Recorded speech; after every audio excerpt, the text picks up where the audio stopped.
Upon meeting a mysterious woman, a down-on-his-luck author finds inspiration for his magnum opus. To complete it, however, his beloved muse must die. Despite an ongoing crisis in London, writer Samson Young flies to the city, hoping that the chaos can inspire his next novel. He soon arrives at the apartment building with his cab driver Keith. Given the chaos in the city, Samson was the only one who responded to the apartment swap posted by celebrated author Mark Asprey. Upon arriving at the man's luxurious flat, he played Asprey's voicemail welcoming him. He urges his tenant to explore his place and read his novel on his desk, hoping Samson will find inspiration there. Ignoring the novel, the poor author walks into one room left unrenovated due to the crisis outside. The apartment swap is to give both writers a new venue to inspire their next novels. With this, the more accomplished Asprey finds Samson's dilapidated place in Hell's Kitchen inspiring, having decided to make his new protagonist similarly unfortunate. Later, Keith takes the writer to the Black Cross pub and introduces him to the patrons, including the prim-looking Guy Clinch, who's related to the royal family. Just then, someone slams the door, making Keith jump. He's agitated since loan sharks are looking for him. Seeing that he's still safe, the man feigns defiance, asserting that the loan sharks shouldn't own him. He claims that bad investments and other debts forced him to borrow from several lenders. Ultimately, he had to borrow from Chick Purchase, whom he already had a bad history with. Still, the loan shark lent him money with the promise of taking his time to punish the man if he doesn't pay up. Now Keith owes money to 3 people who are threats to his life. Suddenly, a beautiful woman in black named Nicola Six walks in, catching everyone's eye. She orders cigarettes from the bar, but since the bartender doesn't have the brand she wants, Keith waltzes in and orders a kid to buy her cigarettes for her. Guy also approaches the bar to attract the lady's attention, though he's clearly more shy compared to Keith's assertive flirting. Meanwhile, Samson hangs back behind the trio, though Nicola diverts her eyes to him with interest. Her cigarette finally arrives, but the moment she lights one, the woman starts feeling hazy. When she comes back to her senses, Nicola hurries to leave but passes her gaze at the writer on her way out. Despite this, Keith follows the lady, convinced that she wants him.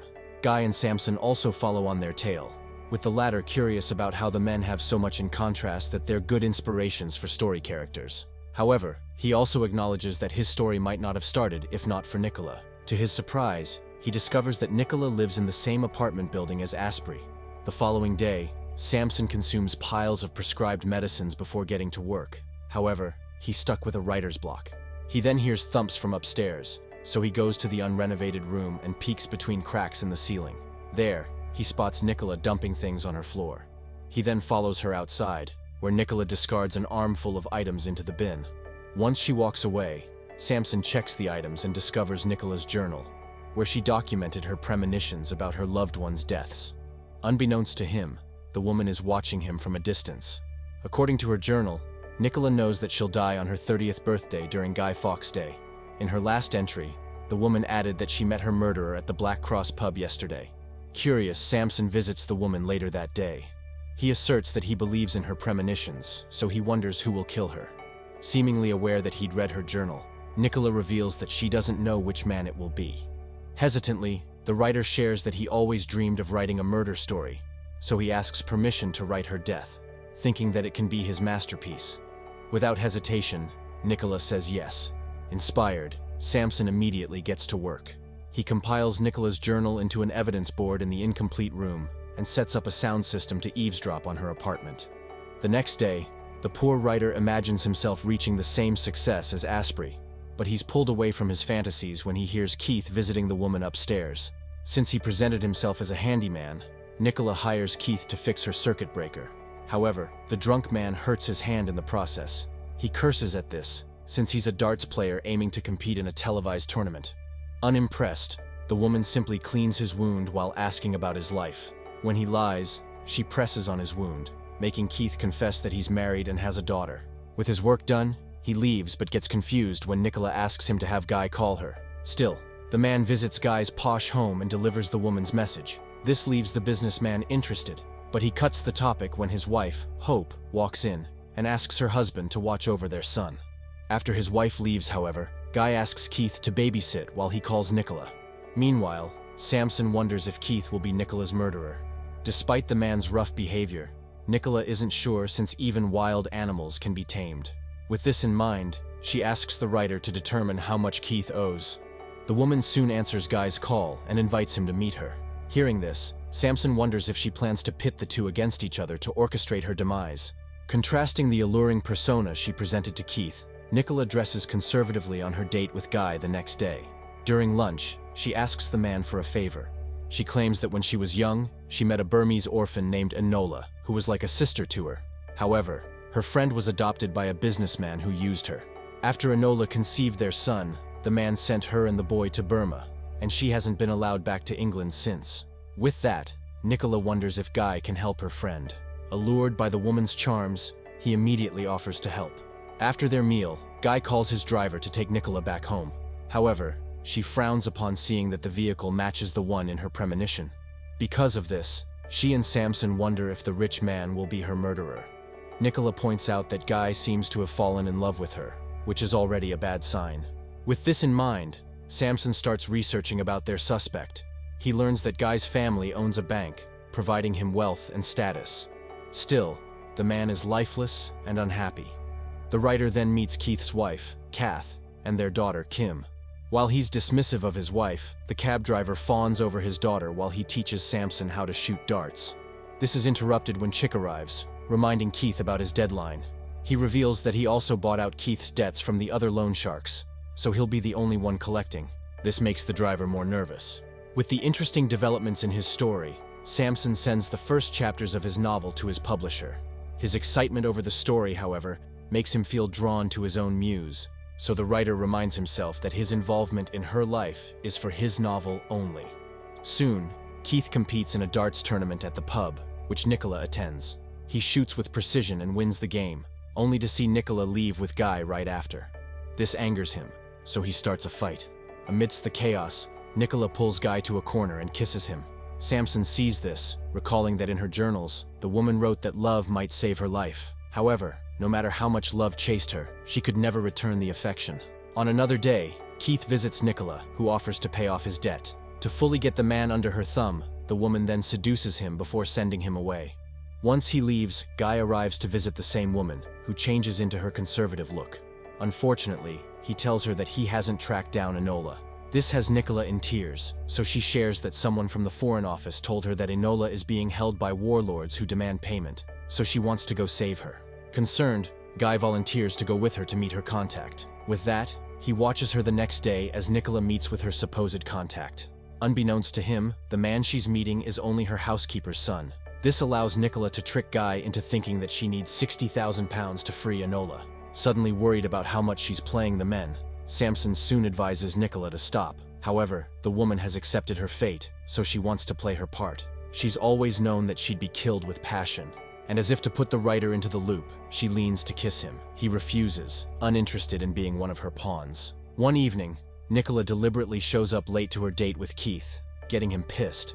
Samson writes about this encounter, though he edits the woman's story about sleeping with an Arabian king to make it more suggestive. He does this to attract his publisher's attention, who hasn't responded to the chapters he sent. Despite this, he eventually tells his muse that her story might be his best work. However, she's read his previous novel and complains that he writes one-dimensional characters. She also reveals that she knows the author is dying from an illness, so she challenges him on who will meet their death first. However, Samson asserts that she'll go first, since he still has to write her murder. As he goes home that evening, he tries convincing himself that he isn't in love with Nicola. Instead, they're only connected through their own demise. He then lays out the medicines he brought with him, which will only last him until the day before Nicola is supposed to die. Instead, he has reserved a different capsule to make his end easier that day. Asprey leaves him another voicemail where he tries complimenting Samson's previous novel, calling him brave for writing an autobiography about his failures. This just angers the man further. Meanwhile, Nicola calls Guy, claiming that she's feeling guilty over using his influence and money so she can't see him anymore. This leaves the man angry and heartbroken, which is according to her plan. Right after the call, Keith storms into the woman's flat, demanding the money she promised him. She assures him that she'll get his money, and to help her, Nicola orders him to tell Guy that she's desperately selling her things. With that, the man visits his friend's house the next day, acting all worried for the woman. During this, Nicola relaxes with her writer, who's concerned that he hasn't figured out his muse yet. Nicola points out that he read her diaries, but he defends that she only wrote about how the world sees and acts around her. He still has no idea what's in her mind. Tearfully, the woman tells him to look deep into her eyes, but this is interrupted when someone arrives. In an instant, Nicola portrays her damsel in distress persona for Guy. Samson watches from afar at how the man begs her not to endanger herself by going into Burma alone. Upon seeing that she already has a plane ticket for tomorrow, Guy places bundles of money into her hands, which Nicola attempts to refuse. Still, he insists on her taking it to pay off the warlords and keep herself safe. Samson pities the man, given that according to Nicola's journal, Enola was merely her imaginary childhood friend, so she doesn't exist. 2 days before Guy Fawkes Day, Samson finally receives a reply from his publisher, but she finds Nicola such a one-dimensional character, so she refuses to publish his book. Hurt, the man heads to the rooftop but finds Nicola there. She seduces him, and Samson refuses her advances. Still, the woman insists that something has to happen between them, so she continues tempting him until he finally gives in. After their time, Nicola asks what he really thinks of her, so Samson calls her a bad dream that he's afraid to lose when he wakes up. This makes her wonder why she's the only one keeping him company, and the writer explains that everyone else refuses to see life fading away. The following day, a social worker visits Keith's home, hinting to Kath that their daughter can be taken away given their poor living condition. When the husband checks, he's surprised to see Nicola acting as the social worker. Pissed, he threatens her outside their apartment, but the woman just tells him to drop by tonight. As he writes this part of the story, Samson finally understands that everything she's been doing is Nicola's way of controlling her own death. Keith confronts Nicola that evening but stops when she presents him with the money Guy gave her, which is more than enough to cover his debts.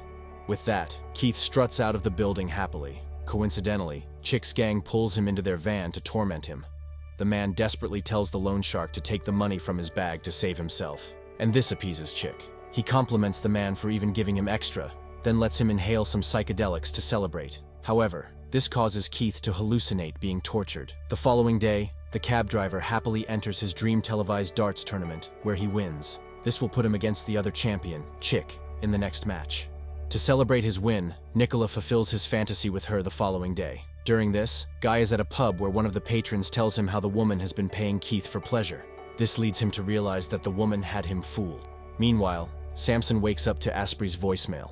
In it, he recounts how Samson reminds him of a character he had to remove from his novel because he sounded too depressing. This provokes the poor writer to look into the novel Asprey left for him, only to find an envelope from Nicola between the pages. Inside are photos of her and Asprey, proving that she also tried to get the other author to write about her. Soon, Guy rushes into Nicola's apartment to confront her. She acts like the damsel before him again, but Keith walks in, clearly having just gotten dressed. After he leaves, Guy questions Nicola's relationship with the cab driver, so she lies that she teaches Keith how to read. Unconvinced, he asks if the cab driver has touched her, and the woman acts offended by the accusation. This has Guy apologizing for his words, claiming that he was only jealous because he's in love with her. Hearing this, Nicola reciprocates his feelings and kisses him. This leads to the two being in bed together. Before Guy can finish, however, she asks him to tell his wife the truth, acting guilty over what they're doing. Completely under her spell, Guy hesitantly agrees and removes himself from his lover. As he listens to the two upstairs, Samson imagines Asprey and Nicola together. Only then does he realize that the woman has been playing all of them as her puppets. Because of this, he greets her on the morning of her birthday, only to confront her about Asprey. With no choice, Nicola just admits that Asprey was afraid of her, so he removed her from his story. During this, Guy confesses to his wife and destroys his family. Still, he's confident about choosing Nicola until the woman sends him a book, which turns out to be the inspiration for Enola's story. This confirms that he just ended his stable life for the woman's lies. Meanwhile, Keith prepares for his tournament against Chick. Samson and Nicola attend to support him, though the latter catches Chick's eye as well. Because of this, Keith gets distracted from his game as he spots Nicola entertaining his opponent. Guy soon arrives at the venue, driven further in rage as he watches his supposed lover flirting with Chick. He tries to pull her away, but both of his rivals stand in his way. This forces Guy to back off, but as soon as he does, Nicola goes to Chick and kisses him in front of his opponent. Betrayed, Keith tries to focus back on the match, only to miss the board and lose the game.